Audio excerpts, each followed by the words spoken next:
अतिक्रमण हटाने को लेकर देश में बवाल मचा हुआ है। दिल्ली का शाहीन बाग इलाका हो, फ्रेंड्स कॉलोनी, जहांगीरपुरी या तमिलनाडु की राजधानी चेन्नई, जहां कन्नैयन नाम के एक शख्स ने अवैध झुग्गियों को तोड़े जाने के विरोध में आग लगाकर अपनी जान दे दी। अनधिकृत निर्माण कर अतिक्रमण करने का आरोप तो दिल्ली बीजेपी के प्रदेश अध्यक्ष आदेश गुप्ता पर भी है। भारत में अवैध अतिक्रमण की परंपरा काफी पुरानी रही है। ऐसे में काफी सारे सवाल उठते हैं। सवाल नंबर 1, अतिक्रमण क्या होता है? सवाल नंबर 2, अतिक्रमण करने वाले कौन लोग हैं? सवाल नंबर 3, अतिक्रमण को लेकर कानून क्या कहता है? सवाल नंबर 4, अतिक्रमण हटाने का सही तरीका क्या होना चाहिए? सवाल नंबर 5, अतिक्रमण के लिए जिम्मेदार कौन? सबसे पहले यह समझना बेहद जरूरी है कि अतिक्रमण की मुख्य वजह क्या है। इसे समझने से पहले यह जान ले कि अवैध निर्माण और अतिक्रमण में अंतर क्या होता है। अवैध निर्माण छोटा और बड़ा दोनों तरह का हो सकता है। पहले छोटे की बात करते हैं, जैसे कि आपका घर अवैध ना हो लेकिन रैंप आपने नाली के ऊपर बना लिया हो। कई बार आप अपने घर का चबूतरा सड़क के ऊपर बना देते हैं, इसे भी अवैध निर्माण कहा जाता है। शाहीन बाग, जहांगीरपुरी या न्यू फ्रेंड्स कॉलोनी में कुछ इसी तरह के अवैध निर्माण को हटाने की बात की जा रही है।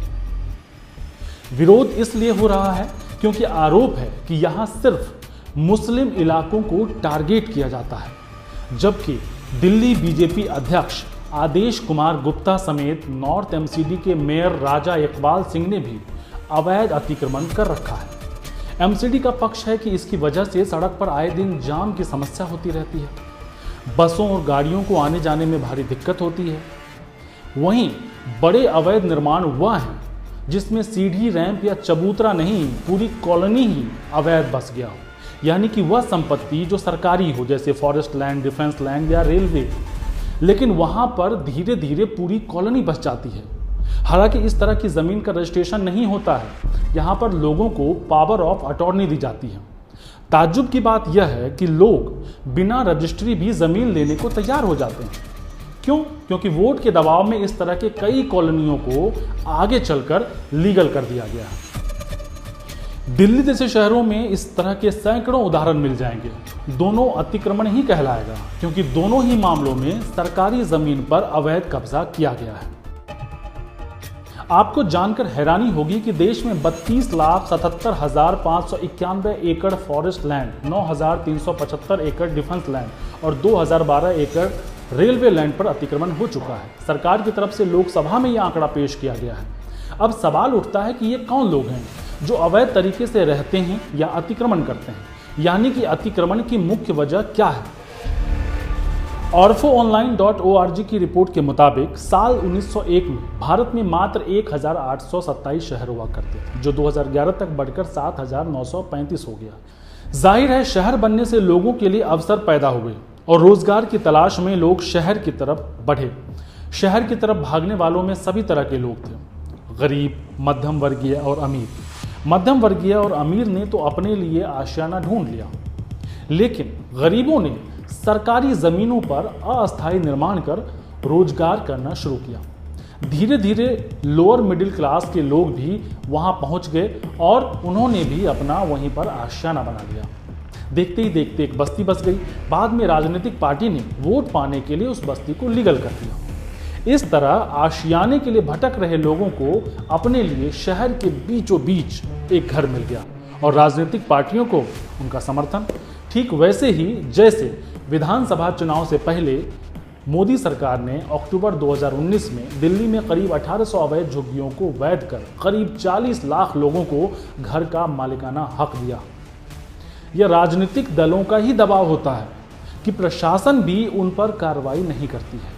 बदले में वह गरीबों से वसूली करती है, जिससे कि उसको रहने दिया जाए, और इस तरह पूरा सिस्टम भ्रष्टाचार की भेंट चढ़ जाता है। कई बार दूसरे देशों से आने वाले लोग या घुसपैठिए भी इस तरह से रिफ्यूजी कॉलोनी बनाकर रहने लगते हैं। अब सवाल उठता है कि अतिक्रमण को लेकर कानून क्या कहता है। सुप्रीम कोर्ट अतिक्रमण को लेकर हमेशा सख्त रहा है। जुलाई 2021 में सुप्रीम कोर्ट ने कहा था कि अतिक्रमण हटाना न्यायपालिका का काम नहीं है, इसलिए राज्य सरकारें अपनी जिम्मेदारी निभाएं और तत्काल प्रभाव से सभी अतिक्रमण को हटाएं। इसी तरह दिसंबर 2021 में सुप्रीम कोर्ट ने कहा था कि अवैध कब्जों की वजह से देश के बड़े शहर स्लम यानी झुग्गी झोपड़ियों में तब्दील हो गए हैं। दिल्ली में अवैध कॉलोनियों का मुद्दा काफी पुराना है। पहली बार 1977 में अवैध कॉलोनियों को नियमित करने की नीति लाई गई थी। हालांकि इसे लागू होने में काफी लंबा समय लग गया। 1993 तक दिल्ली की 567 कॉलोनियां नियमित हो गई। भारतीय शहरी विकास मंत्रालय ने 2019 में एक सूची जारी करते हुए बताया था कि दिल्ली में 1797 कॉलोनियां अवैध हैं। इनमें सैनिक फॉर्म, फ्रीडम फाइटर्स एनक्लेव, वसंत कुंज एनक्लेव, सैयद अजायब एक्सटेंशन और छतरपुर जैसी 69 पॉश कॉलोनियां भी शामिल हैं। यहां अधिकांश उच्च वर्ग के लोग रहते हैं। जानकारों का मानना है कि अवैध कॉलोनियों को गिराना ठीक नहीं है, इससे बल्कि आर्थिक नुकसान ही होता है। वहीं दूसरी तरफ यह बुनियादी मानवाधिकारों का उल्लंघन भी माना जाता है। सवाल नंबर 4, अतिक्रमण हटाने का सही तरीका क्या होना चाहिए?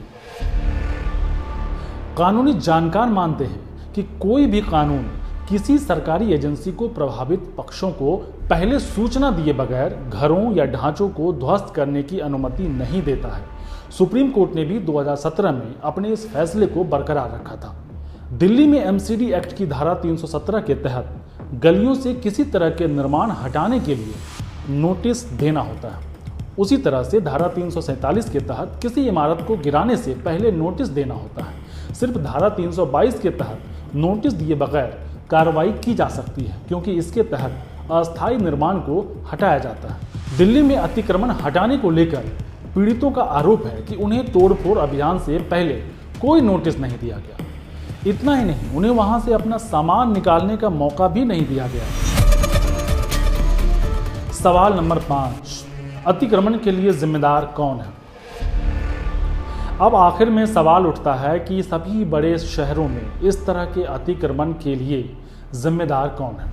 सिर्फ अगर दिल्ली की बात करें तो शायद ही कोई ऐसा इलाका या बस्ती हो जहां अतिक्रमण ना हुआ हो। अवैध कब्जे की वजह से लोगों का आना जाना तो मुश्किल होता ही है। कई बार अतिक्रमण वाले इलाकों में कोई हादसा हो जाए तो जान बचाने तक की मुश्किल हो जाती है, क्योंकि वहां एम्बुलेंस नहीं जा सकती, फायर ब्रिगेड की गाड़ियां नहीं जा सकती। ऐसे में प्रशासन के लिए रेस्क्यू ऑपरेशन को अंजाम देना मुश्किल हो जाता है। अनुमान के मुताबिक दिल्ली की शहरी आबादी का 30% से अधिक अवैध बस्तियों में रहता है।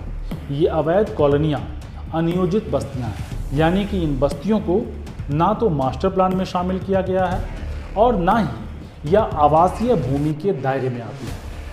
मुख्य रूप से यह जमीन ग्रामीण या कृषि भूमि थी, लेकिन भूमि की उच्च कीमतों और पर्याप्त आवास सुविधाओं की कमी का लाभ उठाते हुए निजी जमींदारों ने पावर ऑफ अटॉर्नी के माध्यम से अपनी जमीनें भूखंडों में विभाजित करके बेच दिया।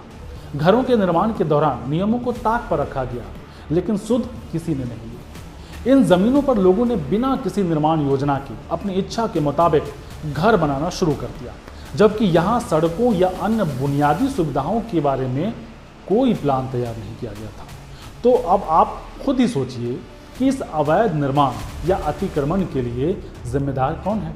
वहाँ रहने वाले लोग, ऊंची दामों पर ज़मीन बेचने वाले लोग, या वो अफसर जो पैसे लेकर अपने नाक के नीचे यह सब कुछ होने देते रहे, या फिर वो लोग जिन्होंने वोट के खातिर सभी गलतियों को वैध करार दे दिया। वैसे लोगों का आरोप भी यही है कि वोट के लिए ही लोगों को अब टारगेट किया जा रहा है।